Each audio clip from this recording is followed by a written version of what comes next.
Ang kwentong ito ay hango sa totoong buhay. Karanasan ito ni Alman. Taong 1977, Tigmalapad, Iloilo.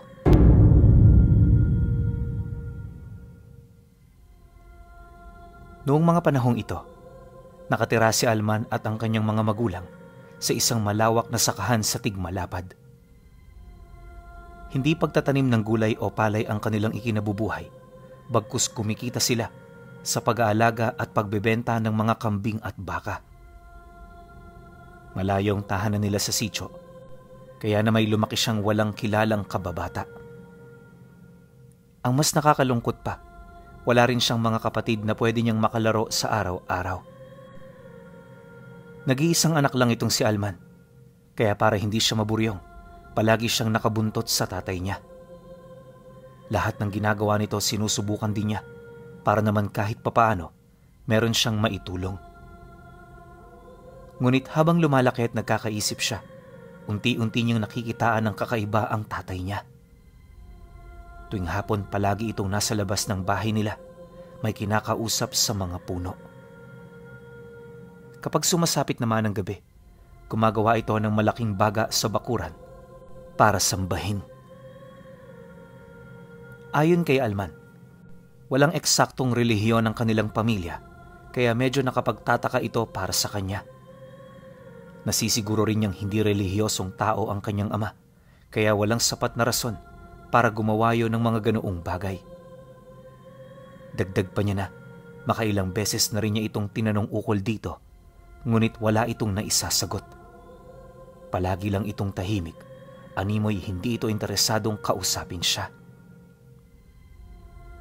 Noong una, pilit niya itong inuunawa, pero habang tumatagal na ganon at ganon ang kanyang mga nakikita, naglakas loob na siyang alamin ng totoo. At para magawa ito, kinakailangan niyang komprontahin ang kanyang ama.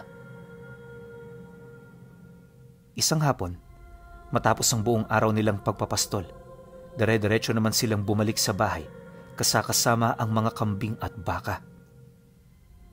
Nang maitipon na nila ito sa malaking kwadra, nasipat niya ang tatay niya na nagmamadaling pumasok sa loob.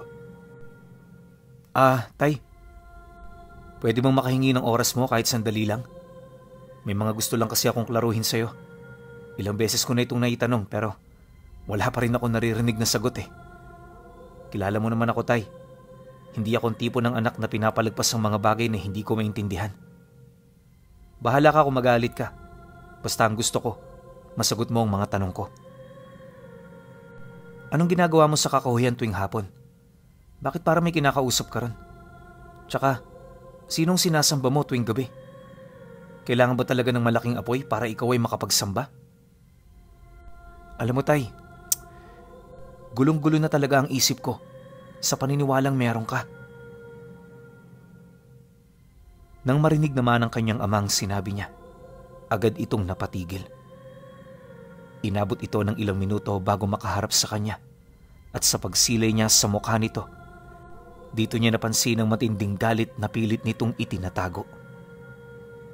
Hindi nagtagal, agad naman itong lumapit, dahilan para masindak siya.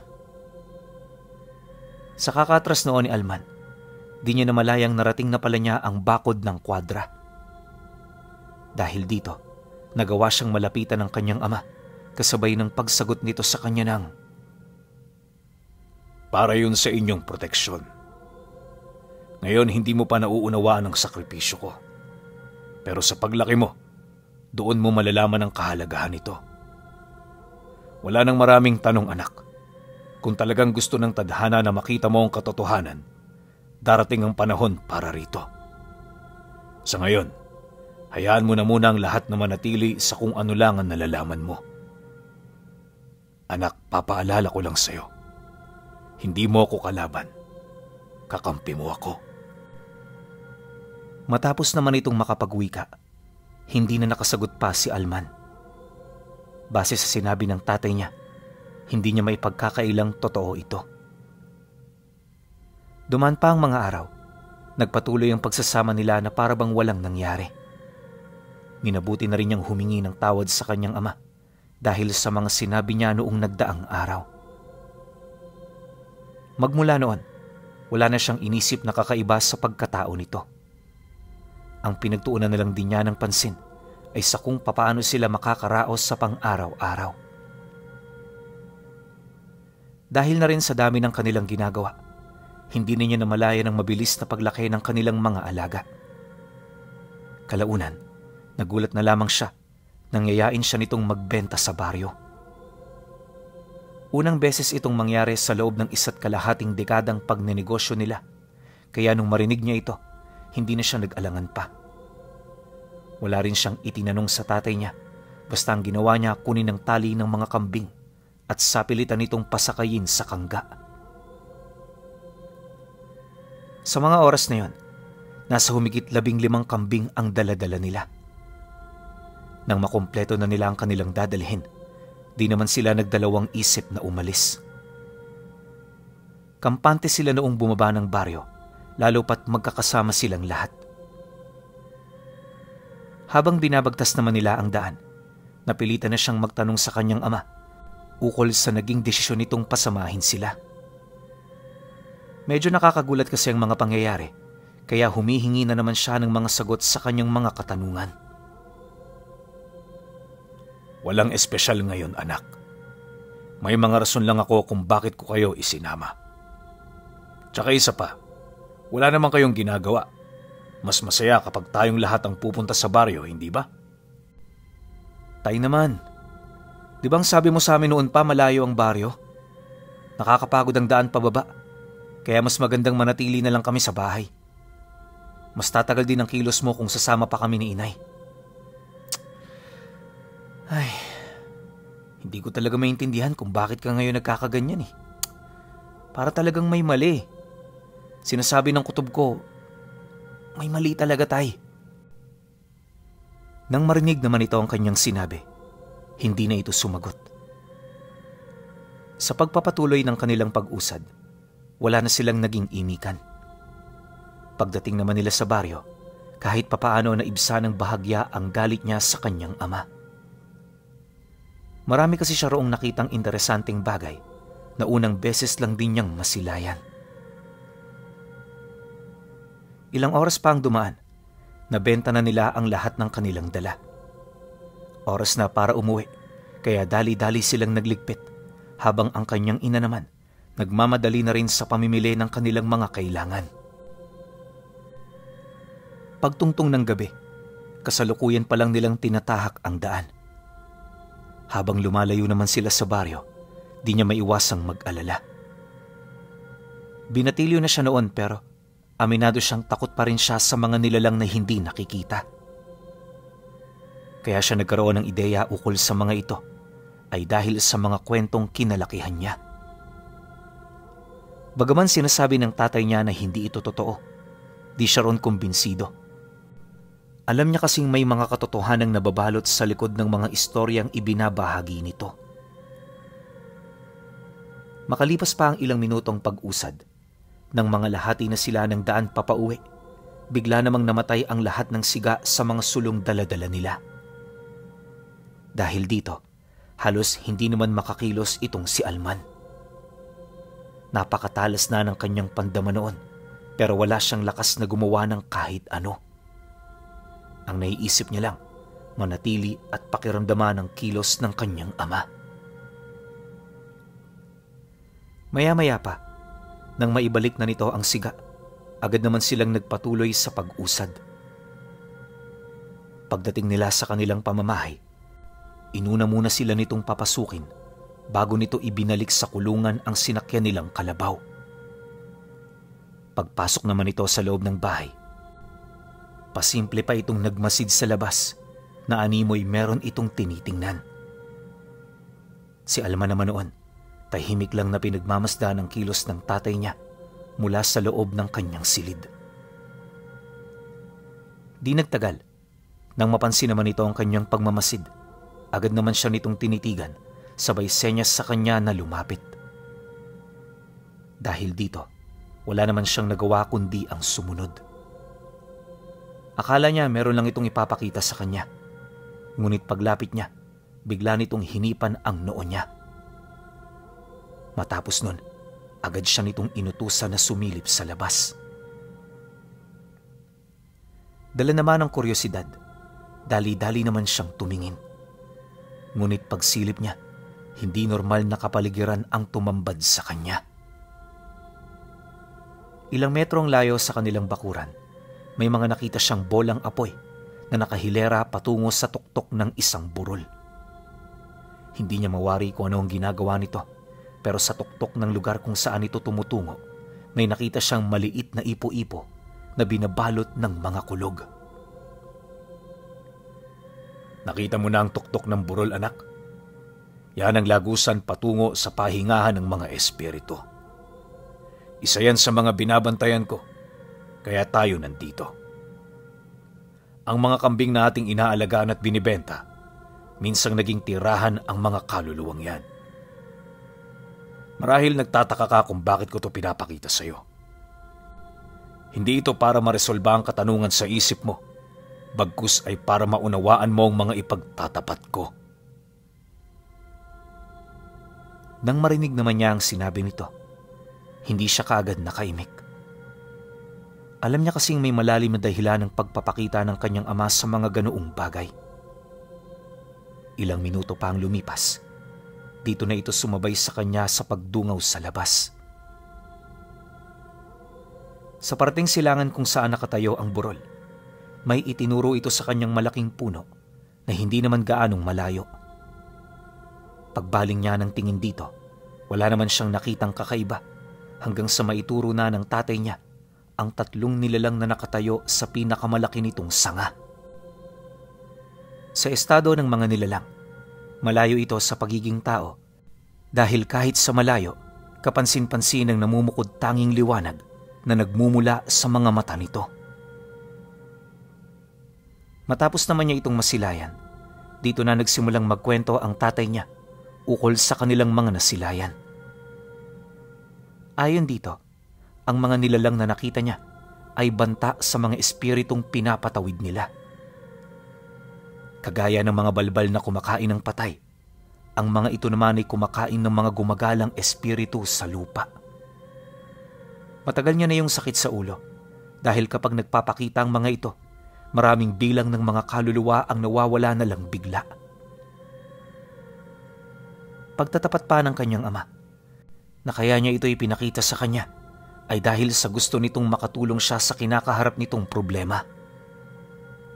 Sa estado kasi ng tatay niya, aminado itong mahihirapan siyang kumilos nang walang inilalatag na patibong. Kinakailangan din niyang magkaroon ng kapalit sa pagpapastol ng mga kambing upang hindi maalarma ang mga nilalang na kumakain ng espiritu. Mariin din itong inilahad na kahit may lahing aswang ang mga ito, wala siyang dapat na katakutan. Ni minsan kasi wala pa itong biniktimang tao. Hanggat maaari rin, umiiwas ito sa mga katulad nila dahil araw-araw meron itong hinahabol na kaukulang bilang ng mga kaluluwa. Kinakailangan makakain ng mahigit 10 espiritu ang bawat isa sa kanila kung hangad nilang mabuhay sa mga susunod pang araw.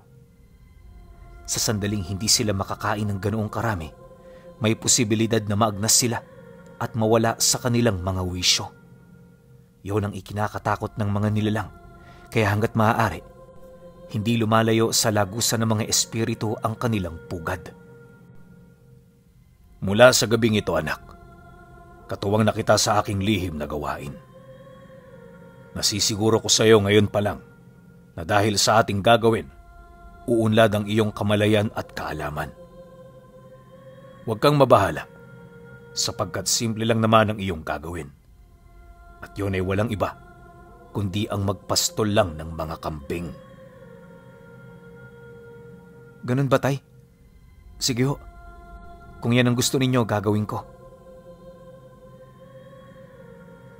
Matapos naman nilang makapag-usap, agad na siya nitong pinabalik sa kanyang silid.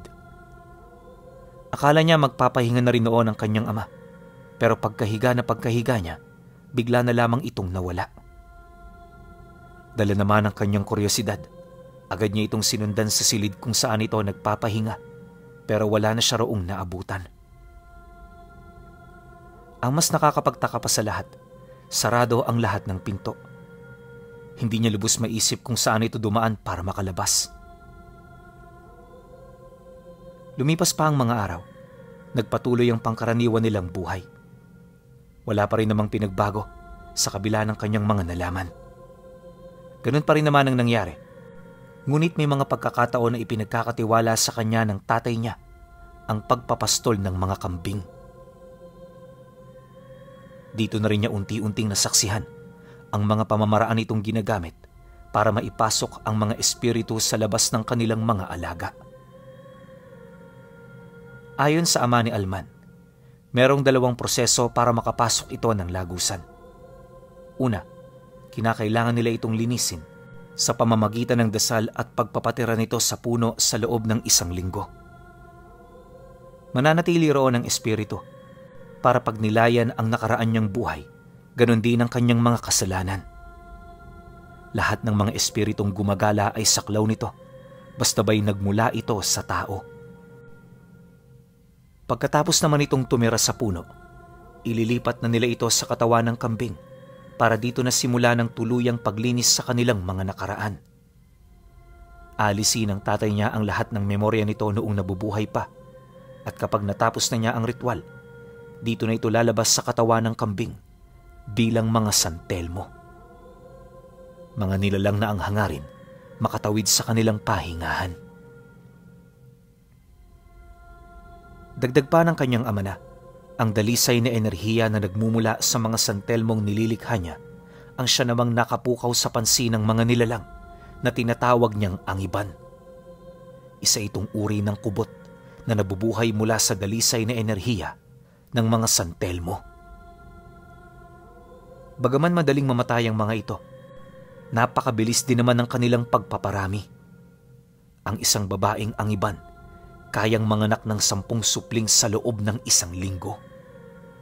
Katulad din natin itong mga tao, kaya hindi talaga maisip kung papaano ito nakakapanganak sa loob lang ng 1 linggo. Subalit ayon sa kanyang ama, may ganun talaga itong kakayahan para makapagparami. Nakakakumbinsi man ito kung iisipin, gawa ng madali lang din namang matapos ang buhay ng mga angiban. 1 gabi lang na hindi sila makakain, paniguradong patay na sila kinabukasan. Nabanggit din ito na, maliban sa pagkain ng mga santelmo, meron pa itong hinahanap na mutya mula sa enerhiyang dumadaloy sa kanilang mga pagkain. Ang mutyang yon ang makakapagpahintulot sa kanila upang makawala sa tanikala na kasalukuyan nilang kinalalagyan. Mapanganib ito para sa kanyang ama, lalo pat kapag nangyari ang ganoong bagay, hindi lang sila ang mapipinsala. Isipin nyo na lang kung gaano kalaking gulo ang malilikha ng mga angiban kapag hindi na sila obligadong kumain ng mga santelmo.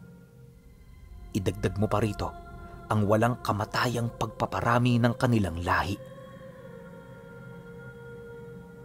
Matapos naman niyang malaman ng lahat ng yon, maging siya man ay hindi maiwasang maalarma.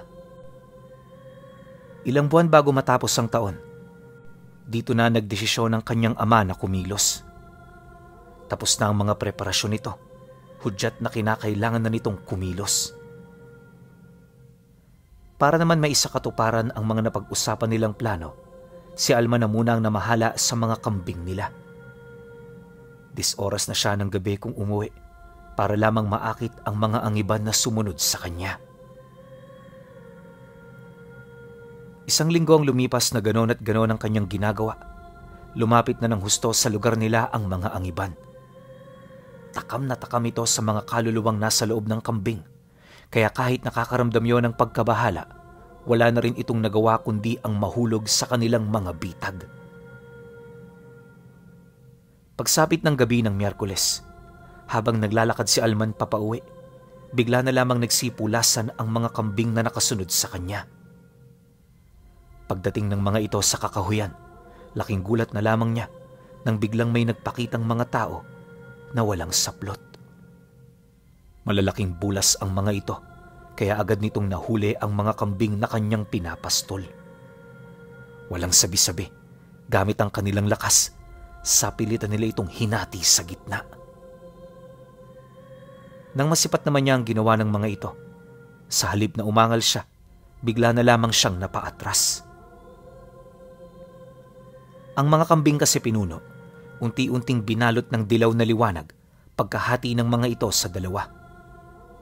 Yung liwanag na lumabas sa mga katawan nila, agad na kinain ng mga nilalang na dumakip dito. Hindi pa yun nakontento, hinanapan nito ang ibang mga kambing na nakaligtas. Sa kanyang pagmamasid, wala naman siyang napansing ang iba na nagkaroon ng interes sa kanya. Basta nagpatuloy lang ito sa kanilang ginagawa hanggang sa makuha na nito ang mga pakay nila. Matapos nila itong maisakatuparan, dito na ito nagkumpulan sa kanyang harapan. Dahan-dahan din itong lumapit at nung magkaharap na sila, may narinig siyang tinig na mula sa matandang lalaki. Hindi niya mawari kung saan ito nagmumula. Gawa nang nakatago ito sa mga kasamahan nitong may mga nagsisilakihang katawan. Pakisabi sa tatay mo, mag-alaga pa siya ng kambing. Mas masarap ang lasa ng mga espiritu kapag nakukuha namin ito mula sa laman ng hayop.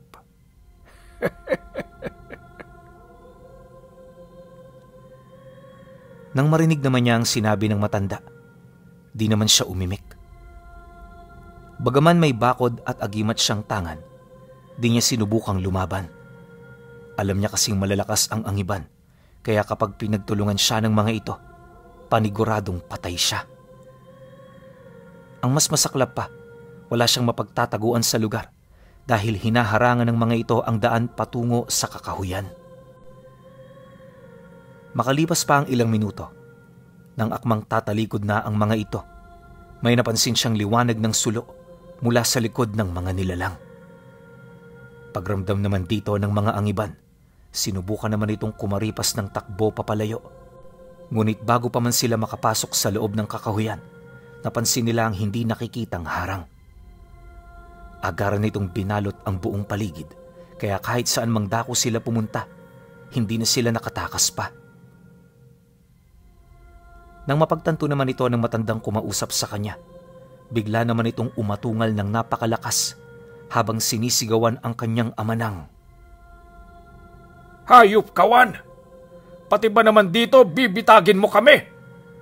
Wala kaming ginagawang masama sa iyong anak. Kumakain lang kami. Nang marinig naman ng kanyang ama ang sinabi ng matanda, dito na ito dahan-dahang pumasok sa lugar na pinaglatagan nito ng bitag.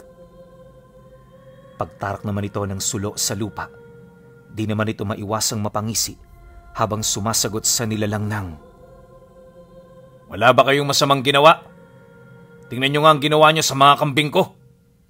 Hindi ba ang kabilin-bilinan ko sa inyo? Huwag na huwag kayong bababa rito. Nakipagkasundo kayo sa akin. Ngunit sinira nyo ito dahil nakita nyong hindi ako nagpapastol. Pagkarinig naman ng matanda sa sinabi ng kanyang ama, wala naman itong nagawa kundi ang sumugod. Habang tumatakbo ito papalapit, kitang-kita niya ang mabilis nitong pagpapalit ng anyo. Sa isang kisap mata, tumambad sa kanya ang mga nilalang na kawangis ng mga kambing na pinatay nila. Ang pinagkaiba lang, 10 beses itong mas malaki kumpara sa normal. Meron din itong 4 na sungay, tapos may mahaba itong mga kuko. Nanlilisik din ang mga mata nito at walang patid ito sa paglalaway habang mabilis na lumalapit sa kinaroroonan ng tatay niya. Ilang minuto pa ang lumipas nang medyo malapit na ito sa kinaroroonan ng kanyang ama. Nasipat naman niya itong kinuha ang sulong itinarak nito sa lupa. Walang sabi-sabi, bigla naman niya itong inihipan ng mahinahon kasabay ng pagpakalat nito sa buong paligid. Nang mapansin naman ito ng mga nilalang, bahagya naman itong natigilan sa kanilang gagawing pag-atake. Segundo lang din ang naging pagitan nang mapilitan itong umatras kesa sumugod. Hindi mawari ni Alman ang nangyayari, pero nasisiguro niya na sa mga sandaling yon, nakakaramdam ng matinding takot ang mga angiban. Dahil dito, unti-unti namang ibinaba ng kanyang ama ang hawak nitong sulo. Sabay sagot dito ng, "Lahat ng mga kinain nyo, binawi ko. Papatapos na rin ang pagdaan ng mga espiritu. Kaya lilipas ang gabing ito na wala kayong nakain. Ngayon mga kaibigan, sinong talunan sa atin?" Nang marinig naman ito ng mga angiban, imbis na ipagpatuloy nila ang pagsugod, pinili nilang kumaripas ng takbo sa kung saan-saan. Bawat isa matinding pagwawala ang ginawa, maabutan lamang ang mga santelmong umuusad sa hanay patungo sa burol. Ang kaso lang kahit anong gawin nila, hindi nila matinag ang harang na ginawa ng tatay niya. Inabot pa sila roon ng ilang oras bago sila nito tuluyang palayain. Dahil dito wala na silang naabutang santelmo sa lagusan. Matinding galit noon ang naramdaman ng mga nilalang, kaya hanggat hindi pa sumasapit ang hating gabi, puspusan ang naging paghahanap nito sa mga karatig baryo.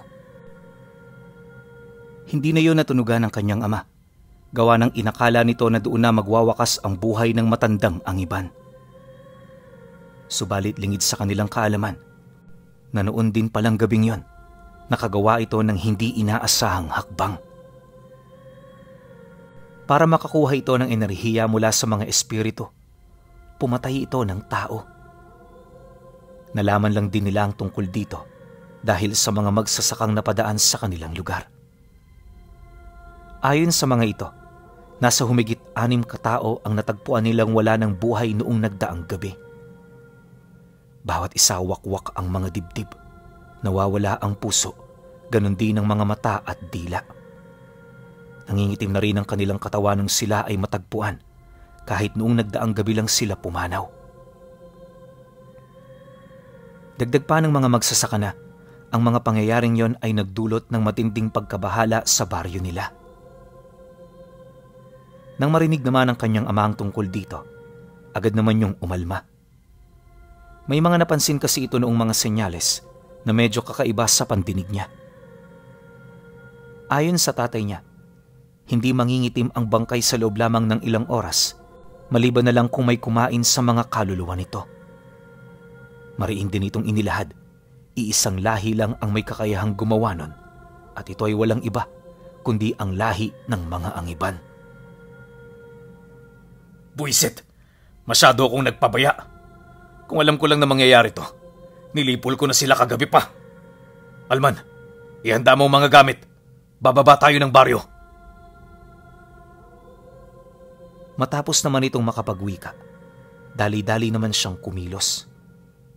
Di pa man sumasapit ang dapit hapon, kasalukuyan na silang naglalakad patungo sa lugar na pinangyarihan ng insidente. Pagdating nila roon, sumalubong sa kanila ang lamay ng mga biktima. Kahit hindi nila ito kakilala, dumalo sila ng lamay upang makita ang kalagayan ng mga ito.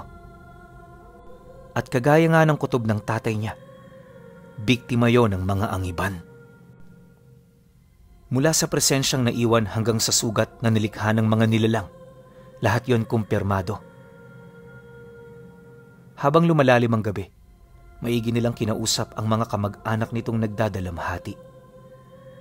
Lahat ng pwede nilang itanong, itinanong nila doon ng mahinahon para lamang malaman ang kabuuan ng pangyayari. Subalit sa kasamaang palad, hindi sila nito pinaunlakan. Dahil dito minabuti naman nilang maghintay. Ayon sa kanya pinuno, inabot sila ng 5 araw para lamang makausap ang albularyong tumingin sa mga labi nito. Akala nila wala itong ideya sa mga angiban pero taliwas sa kanilang inaasahan, marami rin pala itong nalalaman. At ayon sa albularyong kanilang nakausap, kalimitan itong nangyayari kapag ayaw ng isang angiba na sumuko sa kanyang naging kaibigan. Mortal na kasalanan para sa mga itong pagkain ng karne ng mga buhay na tao, at ang kabayaran para rito ay ang kanilang mga wisyo. Naniniwala ang matandang nakausap nila na sa mga sandaling yon nagpapagala-gala na sa iba't ibang lugar ang mga angiban. Wala na rin itong pagkakaiba sa mga hayop, kaya sino man ang kanilang maabutan sa kalaliman ng gabi, paniguradong papaslangin nila ito. Dagdag pa nito na hindi ito marunong tumingin ng mga kauri, kaya mataas ang tsansa na makasagupa yon ng grupo ng mga aswang. Nang marinig naman nila ang sinabi nito, iniwasan nilang magbigay ng karagdagang detalye. Basta ang nasa isip noon ng tatay niya, hahanapin nito ang mga nilalang, anuman ang mangyari. Buwan pa ang dumaan pagkatapos ng insidente, kung saan-saan na sila nakarating. Habang patagal ng patagal ang kanilang pananaliksik, tila bang dahan-dahan namang nawawala ang kanilang pag-asa na maabutan ang mga ito. Nagkaroon na rin siya ng mga haka-haka noon na baka lumipat na yon sa pinakamalayong lugar sa Iloilo. Subalit nang marinig ito ng kanyang ama, di yun basta-bastang naniwala. Alam kasi nitong hindi makakalayo ng basta-basta ang mga nilalang dahil sa kawalan nito ng kakayahang magpasya para sa kanilang mga sarili. Ilang araw pa ang lumipas, sa hindi inaasahang pangyayari, nakasalubong nila ang mga ito. Unang silay pa lang doon ng kanyang ama, alam niyang yun na ang mga nilalang na hinahanap nila. Ngunit ang nakakapagtaka sa mga ito, bakit nagbabalat kayo pa rin itong mga ordinaryong tao? Paika-ika na rin yun kung umusad, buhat sa mga malalalim na pinsalang natamo ng mga katawan nila. Ang mas nakakabahala pa sa lahat, may parte ng katawan ng mga ito ang halos naaagnas na. Nang masipat naman sila ng grupo ng matanda, agad naman yung sumugod, dahilan para kunin na ng tatay niya ang lamparang palagi nitong dala. Wala siyang ideya kung ano ito, pero nung sandaling kinuha na nito ang mitsyang naglilikha ng apoy, dito niya nalaman na isa pala itong buhay na mutya. Matapos naman itong makuha ng kanyang ama, inilapat niya yon sa daladala nitong bolo hanggang sa umusok na ang hawakan nito. Maya-maya pa, pagsunggab naman sa kanila ng mga nilalang, agad naman niya itong sinagupa habang walang patid itong pinagtatataga. Si Alma naman noon, sumuporta lang sa likod nito sa pamamagitan ng pag-ihip ng mga tigalpo at pamako. Nagtagal ng halos 10 minuto ang pakikipagbuno ng tatay niya bago nito tuluyang gawing santelmo ang mga nilalang. Ayon sa kanya, doon siya unang nakakita ng santelmong itim. Napakabigat ng presensya nito, kaya ang ginawa doon ng tatay niya, ibinaon kaagad yun sa lupa.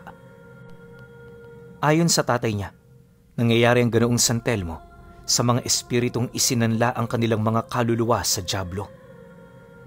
Isang mabigat na parusa at kailanmay hindi na makakatawid sa lugar ng pagpapahinga. Magpahanggang sa ngayon, kahit marami na siyang nalalaman ukol sa mga ito, nananatili pa ring palaisipan sa kanya noong nakasilay siya ng